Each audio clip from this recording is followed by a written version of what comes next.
Isa ka rin ba sa mga Pilipinong allergic pagdating sa topic about RRSP? Panoorin mo itong video na ito. Malay mo, maintindihan mo kung bakit dapat mong i-consider itong account na ito, lalo na kung malaki ang income mo at nagbayad ka ng malaking income tax last year. Naku, wag mo nang ulitin yan ngayong taon. So stay till the end dahil I also wanna talk about RRSP loan in this video as a possible solution to top up your contribution so you can save huge money when you file your taxes this year.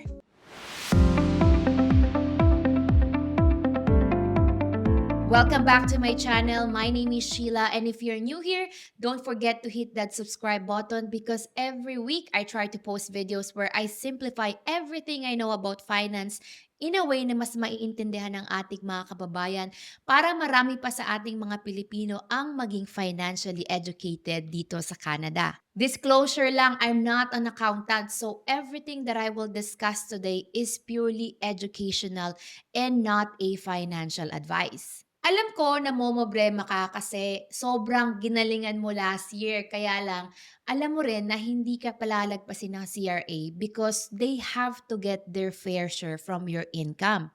Tapos nagdadalawang isip ka pa kasi yung ka-work mo and yung mga kaibigan mo, sabi sa'yo, "Naku, huwag ka nang mag-RSP kasi mababa naman yung returns diyan. Plus your money is trapped in that account until retirement. Otherwise, if you try to withdraw today, may meron kang malaking tax na babayaran. May withholding tax ka na babayaran. Tapos, in the future, matataksan ka pa rin naman. Kaya bakit mo pa kailangan mag-RSP? O 'di ba obviously itong ka-work mong ito, yang kaibigan mong 'yan, hindi nila alam yung sinasabi nila at hindi lang sa ating mga Pilipino ito 'no, napakaraming Canadians at iba't ibang lahi ang hindi talaga naiintindihan how RRSP truly works. Make sure to watch the part 1 and part 2 of my RRSP videos kung gusto mong magkaroon ng detailed knowledge about RRSP. Pero sige, mabilis na explanation lang. I will simplify things you need to know so you can have a chance to get a good tax refund because it's not too late yet kasi this year's RSP deadline is March 3rd. So there is still plenty of time for you to understand this concept and take action. So what happens if you open an RRSP account? And paano ba nito napapababa ang iyong taxes? Number one, all the money that you contribute in this account will be used to decrease your taxable income. Meaning, every dollar that you put in, it gets minused from your total income. Let's say your income is about 100,000 annually. Now here in BC, $100,000 of gross income will put you at 31% marginal tax rate. So the total of taxes you have to pay CRA based on this amount is about 24,759. But if you open an RSP and put $10,000 in this account, in the eyes of CRA, your income is now $90,000. So ito na yung new income mo in the eyes of CRA kasi naglagay ka ng $10,000 RSP. So $100,000 minus $10,000 is $90,000. So ang bago mong marginal tax rate ng based on $90,000 ay 28.2% instead of 31%. And because of that, ibabalik sa'yo ng CRA itong about 2,900 na tax savings na roughly na makukuha mo pagdating ng tax refund. And that's the simplest way to explain how that works. You know, I can get into details on how to calculate that, but I will not do that here kasi hahaba lang tong video na ito. But let me know in the comment section below if you wanna know how that works because I can create a separate video for that. So ayan nga no, may refund ka na which is amazing. Pero dahil nanonood ka ng videos ko, alam mo na what you should do with your refund. You should use your refund wisely. Ano ba ang pwede mong gawin sa refund mo if you contribute to your RSP and you get this refund? First, you can pay off any outstanding loans or credit card bills o yung mga high interest debts na meron ka. You can also contribute to your emergency fund, especially kung wala ka pang emergency fund.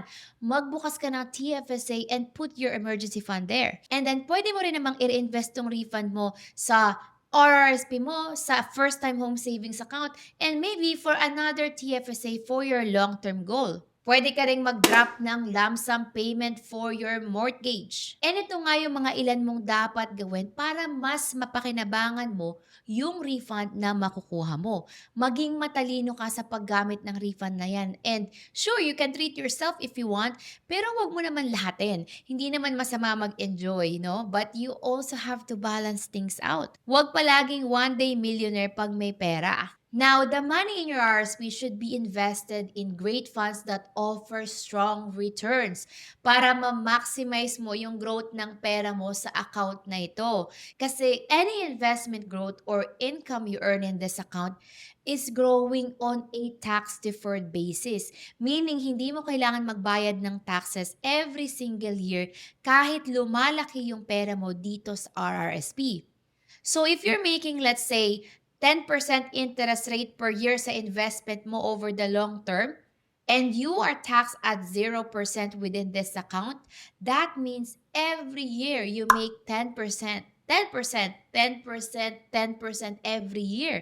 Whereas kung nilagay mo yung pera mo sa non-registered accounts at tataksan yung growth ng pera mo, you would make 10% minus 30% of taxes, 10% minus 40% of taxes, depende sa marginal tax rate mo. You can see how that would start to affect the growth of your money over time kasi nga napupunta sa taxes yung growth ng pera mo. That's why you should always prioritize the registered accounts na meron tayo dito sa Canada because you wanna grow your money tax-free and you wanna have lots of tax benefit dahil nga nandito tayo sa progressive tax system. The idea behind this is in your working years or yung accumulating years na tinatawag, malaki yung income mo. So talagang automatic, nagfo-fall ka sa higher tax bracket. Pero kapag nag-retire ka na, obviously tumigil ka na sa work, wala ka ng active income, kasi nasa decumulation phase ka na ng mga savings and pension mo, mas mababa na yung tax rate mo. Pero meron namang magsasabi na yung pera mo sa RSP is taxed as income pa rin naman in the future. Well, if you plan your retirement properly, then by the time you retire, hopefully the house is almost paid off. Kung hindi pa yan paid off, maybe your debts are also almost paid off, and your kids are through college and university na. So the idea here is you're going to have a lower need for income. So hindi mo kailangan withdrawin lahat ng savings mo all at once kasi wala ka naman ng malaking binabayaran. So if you draw a lower rate of income, you pay a lower income tax rate versus now in your working years na pick up ka ng pick up, kabilaan ng OT mo, you're making as much as you possibly can because of all the bills that you have to pay, di ba? Kaya talaga namang mapupunta ka sa higher tax rate at mas malaki ang taxes na babayaran mo. Ngayon, kung nasa minimum or lower tax rate ka naman ngayon, let's say your income is less than $50,000 annually, now, it is more advantageous for you to use your TFSA, okay? Huwag ka munang mag-RRSP, hindi pa yan para sa'yo muna. Pay the tax already since mababa pa naman yung tax rate mo. Just get your tax out of the way. Then put your money into the TFSA or the tax-free savings account where you can grow and withdraw your money tax-free. Gets nyo ba? Hindi pa para sa'yo yung RSP. Isipin mo kasi itong RSP, parang pre-tax dollar yung gagamitin mo dyan. Parang babawiin mo sa gobyerno yung taxes na kinuha nila sa'yo kasi ayaw mo nga mataksan ka ngayong nasa higher tax rate ka. Pero kung lower tax rate ka naman, in the future, there's no difference, okay? Magbabayad ka pa rin ng minimal tax rate in the future. Kaya there's really no point to defer or to delay your taxes. Pay it now and put your money in a TFSA kung nasa lower tax rate ka. And I really hope na naiintindihan niyo yung concept na yan. Sheila, sabi ng friend ko, mas okay daw mag-increase na lang ako ng tax deductions every paycheck para hindi ako magbayad ng malaki sa taxes pagdating ng tax filing. Yan tayo madali kasi tayong maniwala sa mga sabi-sabi without doing our own research. Kaya if you're still here, i-like mo na itong video na ito at i-share mo na sa mga kakilala mo para maintindihan din nila what they're missing out if they are not taking advantage of our registered accounts such as RRSP at lalo na nasa mataas na tax bracket sila. Nako, napakarami kong kakilalang ganyan. Nako, sa kanila ko unang i-share talaga tong video ko na to. So, ang sabi, mag-increase ka na lang daw ng tax deductions, no? Well, I hope you understand that increasing your payroll tax deduction from each paycheck is pretty much just prepaying the estimated amount of tax you would owe for the year. You're not really getting tax savings kagaya sa RRSP. You're still paying the same tax rate. Kung nasa 30, 40, 45% tax rate ka, you're still paying the same tax rate kasi you just prepay it. Kasi nga, nilakihan mo lang yung tax deductions mo. So, if you paid too much kasi nga nag-increase ka sa payroll deduction mo, then sure, you may get a refund or maybe baka mag-break even ka. But still, this is not a way to reduce your taxes. This is pretty much an overpayment of your same amount of taxes throughout the year. That doesn't mean you pay less taxes. You just overpaid it throughout the year. And yung refund na makukuha mo kung meron is just the overpayment na ginawa mo. Okay, okay. These are great, Sheila. No? Medyo nako-convince na ako na kailangan ko nga i-consider itong RSP na to, especially kung malaki yung income ko. Kaya lang, hindi ko naman kayang maglagay ng pera sa RSP ngayon kasi malapit na yung RSP deadline and wala naman akong masyadong savings.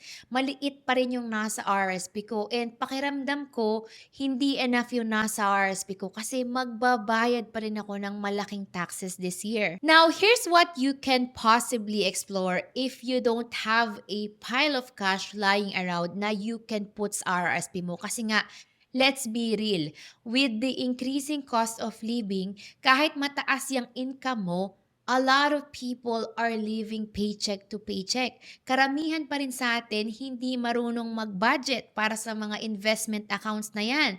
Bakit? Kasi syempre, alam mo naman, karamihan sa ating mga Pilipino, onting taas lang ng income, tataas na rin yung lifestyle. Bibili na yan ng kung ano-ano, hindi priority ang pag-iipon at pag-i-invest. Napakaraming ganyan sa ating mga Pilipino. Pero regardless, the possible solution that you can consider if you're in this situation is to get an RRSP loan or RRSP financing. Itong RRSP financing is pretty much para kang hihiram or maglo-loan sa financial institution ng let's say $10,000 and you can borrow up to $50,000 of RRSP loan na pwede nyong ilagay sa RRSP nyo to get all the great things that I just mentioned about RRSP. How it works is you will apply for the loan. Now, once you're approved for the loan, you're going to put that in your personal RRSP. Once that money is in your RRSP, you're gonna get that big tax refund na yung tax refund na makukuha mo, ang idea dyan, dapat yan ibayad mo dyan sa loan na kukuhanin mo. Para yung matitira dyan, ikaw nang bahala kung gaano mo kabilis yung babayaran. Sa pag-a-apply mo ng loan, may iba-ibang yung terms. Merong term 1, 5 years, 10 years, 'di ba? Pero ang maganda dito, pwede mo siyang bayaran ahead of time and walang penalty if you pay it off faster. Ang maganda dito, nakatipid ka na ng taxes, tapos yung $10,000, kung 10,000 yung niloan mo, yung ilalagay mong pera sa RSP mo, lumalaki na yan as early as now. And dahil nga malaki yan, mas malaki ang magiging compound growth niya dahil mas malaki nga yung capital na nilagay mo. Well, Sheila, that's amazing, no? But I'm not sure if I really wanna take a loan kasi nga utang yan eh. It's going to cost me money. Obviously, you have to pay interest rate because it's a loan nga. I just find it interesting lang because a lot of people are more comfortable borrowing to spend. But what we're talking about here is borrowing to save and invest. Isipin mo ito ha. When you go out there to buy a brand new car, what do? You finance it, right? You take a loan to be able to pay for it. You'll get, let's say, a $50,000 of loan or more to finance a car.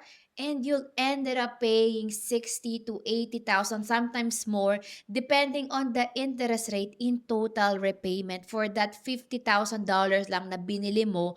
And then after only what, a couple of years, ano na yung worth ng car mo? Hindi na yan 50,000. Probably like 25,000, 15,000 na yan, 'di ba? Paglabas pa nga lang yan sa car dealership, nagdi-depreciate na yung value niyan. Karamihan sa atin, we are very comfortable financing this type of things. Even to the extent na some people will go finance some gadgets or big screen TV because they really want to have that physical TV. They want to have that status. But is it a good use of money? Sure, mag-e-enjoy ka, pero your money is not gonna grow in value. But when you think about financing your RRSP through RRSP loan, if you take that $10,000 and you finance your RRSP through an RRSP loan, what is that $10,000 going to look like 10 years from now? 20 or 30 years bago ka pa mag-retire. Just think about that. Lalo na kung ilalagay mo yung perang yan sa magagandang portfolio, sa magagandang investment funds na makapagbibigay sa'yo ng malaking returns over time. We're talking about at least 10% in the next 20 to 30 years. Yes, you're gonna be paying a minimal interest rate for that $10,000 and you have to pay it back. But that $10,000 is only going to grow, and this is a good debt.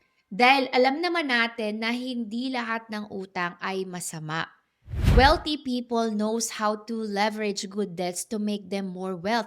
Look at investment properties, 'di ba? Nangungutang ka but it's actually an appreciating asset. And I just want you to understand, ine-expand ko lang yung mind nyo na not all debts are bad. You just have to be smart on how to use it properly. So look at this. Instead of saving $125 on a monthly basis, let's get that $10,000 working for you right away. Okay? Today. Imagine how long it's going to take you to save $10,000. If you do $125 a month, it's going to take you 7 years to save that $10,000. And let's compare here. This one is, let's say you're saving about $125 a month for 7 years. For the purpose of this example, let's use 8% interest rate. After 7 years, your money will be $13,957.37. Versus if you have that $10,000 now in your RSP, and let's not put a monthly contribution here. If you just let your $10,000 sit there for 7 years based on the same interest rate na 8%, your money will be 17,138.24 after 7 years. And that's the difference. Now, because you have that $10,000 there from the very start, as opposed to using monthly contributions to get to $10,000, you have that $10,000 from the very start, and that helps you get further ahead with saving for your future or for your retirement because you're investing your money earlier. And as we all know, time in the market is better than timing the market. But I will still encourage you to consistently contribute to your RSP on a monthly basis and then get the loan as needed depending on your needs. Now, you might be asking, how can I get this loan, Sheila? To qualify for this loan, you must have a good credit score, at least 725. You need to have a stable job. You also need to have a stable income and a good cash flow. If you can satisfy all these things, then you can be approved for the loan. Now, the other benefit of having a bigger RSP due to RSP loan is that it can be used for someone who is looking towards saving up for a home down payment. Pwede mong gamitin itong pera mo sa RRSP towards buying your first home through Home Buyers Plan as long as yung pera na yan is nandyan sa RRSP mo for at least 90 days. Home Buyers Plan allows you to withdraw money in your RRSP up to $60,000 per borrower and up to $120,000 per couple tax-free. You will be given 15 years to pay back the amount withdrawn back to your RSP interest-free. Yung repayment period mo, it usually starts at the second year after the year you first withdrew the funds from your RSP for the home buyer's plan. Except for withdrawals made between January 2022 and December 31st, 2025 this year, in that case, you can start repayments no later than 5 years after your withdrawal. So medyo matagal-tagal, no? Instead na 2 years, ang magbabayad ka pa after 5 years. Siyempre, disclosure lang din sa RSP loan na ito, no? It can have an impact on your debt servicing ability when you purchase your property. Pero kung hindi ka naman ma-approve sa mortgage because of this RSP alone, then you're probably not ready to buy your first home in the first place. What you have to do is maybe you need to wait a little bit more, maybe you need to increase your income more, or maybe you need to pay off the loan first so it can serve you as a forced savings. And once it's paid off, you'll have enough savings for down payment in your RSP that you can withdraw tax-free for your home buyer's plan na pwede mong gamitin as a down payment for your home purchase. Now, a lot of people have done this successfully and have purchased their first property, pero you still have to be careful if you're thinking of doing this strategy to buy your first home.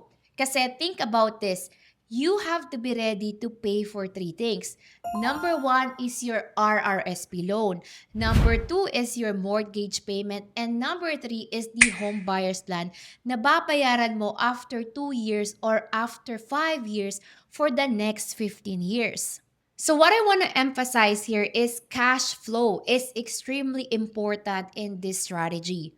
What you want to do is look at your whole situation, okay? What does your monthly income and expenses looks like? Do you have an emergency fund? Do you have lots of high interest debts? Focusing on your RRSP doesn't make sense if you have outstanding high interest debts, such as credit card debts. It's a better idea to pay off those debts first before borrowing more money to invest. You should prioritize those things first kasi kailangan nagme-make sense sa iyo yung strategy na to. But I do believe that with proper planning, okay, this is definitely a great strategy for building wealth here in Canada, especially for the right person suited for this strategy. And again, nothing is one size fits all pagdating sa mga ganitong solusyon. You need to look at your overall financial situation. Now, if you want to know if this strategy makes sense for your particular situation, or if you need help in obtaining this loan and setting up your RSP account, feel free to message me on Facebook or any of my social media accounts. Just type in Sheila Kabukol and you will find me on social media. Make sure to hit the notification bell para updated kayo sa mga bagong videos kong i-release every single week. Hanggang sa muli at magkita-kita tayo sa susunod na episode ng She Loves Finance.